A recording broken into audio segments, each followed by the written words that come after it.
तो दोस्तों हम डेफिनेट आर्टिकल के बारे में पढ़ेंगे। पिछली वीडियो में हमने पढ़ा था कि आर्टिकल दो प्रकार के होते हैं, इंडेफिनिट आर्टिकल और डेफिनेट आर्टिकल। इंडेफिनिट आर्टिकल में ए और एंड का प्रयोग होता है, जो हमने पिछली वीडियो में सीख लिया था।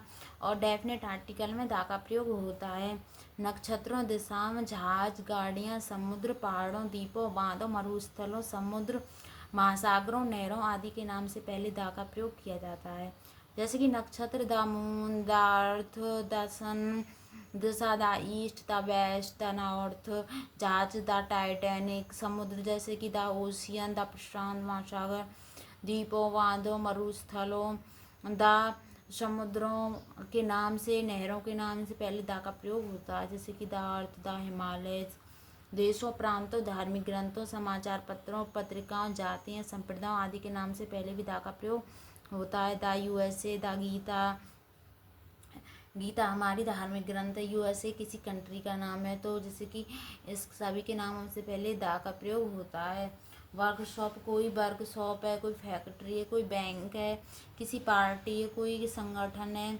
ऐतिहासिक भवन, कोई ताजमहल, लाल किला। सार्वजनिक स्थान है, कोई बड़ा पर्दे होते हैं। ऐतिहासिक घटनाएं, ऐतिहासिक घटना जैसे कि कोई युद्ध का वर्णन है, कुछ भी है, तो इन सभी के नामों से पहले दा का प्रयोग होता है। जैसे कि द ताजमहल, द लोकदल हमारा एक दल है, किसी पार्टी का नाम है, तो यहाँ पर भी हमने दा का प्रयोग किया है। तो दोस्तों कॉम्परेटिव डिग्री से पहले यदि उसके आगे देन नहीं दे रखा है तो वहाँ पर भी हम दा का प्रयोग करते हैं। कॉम्परेटिव डिग्री से पहले देखो, इसमें वाइजर हमारी कॉम्परेटिव डिग्री है। इसमें देखो, she is the wiser of the two, तो वाइजर हमारी कॉम्परेटिव डिग्री है। तो यहाँ पर हमने उससे पहले दा का प्रयोग किया है। अगर यहाँ पर देन होता तो हम दा नहीं लगाते। अगर कॉम्परेटिव डिग्री से पहले देन नहीं दे रखा है तो दा का प्रयोग किया जाता है। तो she is the wiser of the two. उन एडजेक्टिव से पहले जो नाउन्स के रूप में प्रयोग होते हैं वहाँ पर भी हम द लगाते हैं।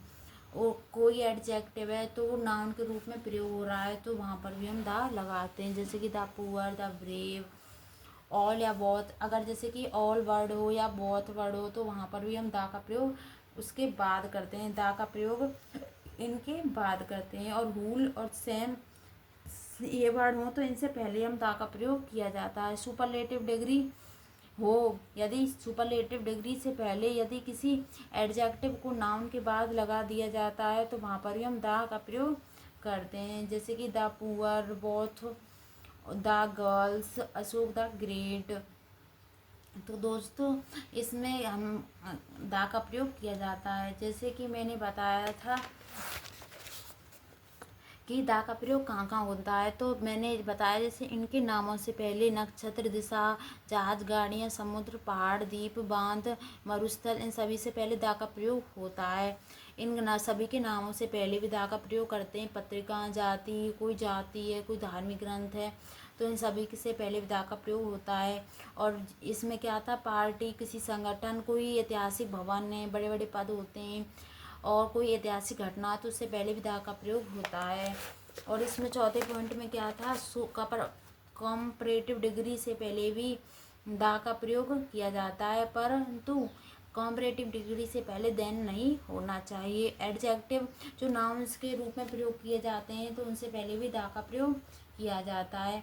ऑल और बहुत के बाद भी दा का प्रयोग करते हैं। और हुल और सेम से पहले भी दा का प्रयोग किया जाता है। और सुपरलेटिव डिग्री से पहले यदि किसी एडजेक्टिव को नाउन्स के बाद लगा दिया जाता है तो वहाँ पर भी हम दा का प्रयोग करते हैं। तो जैसे कि the poor, both the girls, Ashok the great. तो आज की इस वीडियो में हमने सीखा कि दा का प्रयोग कहाँ कहाँ पर होता है। तो दोस्तों देखने के लिए धन्यवाद।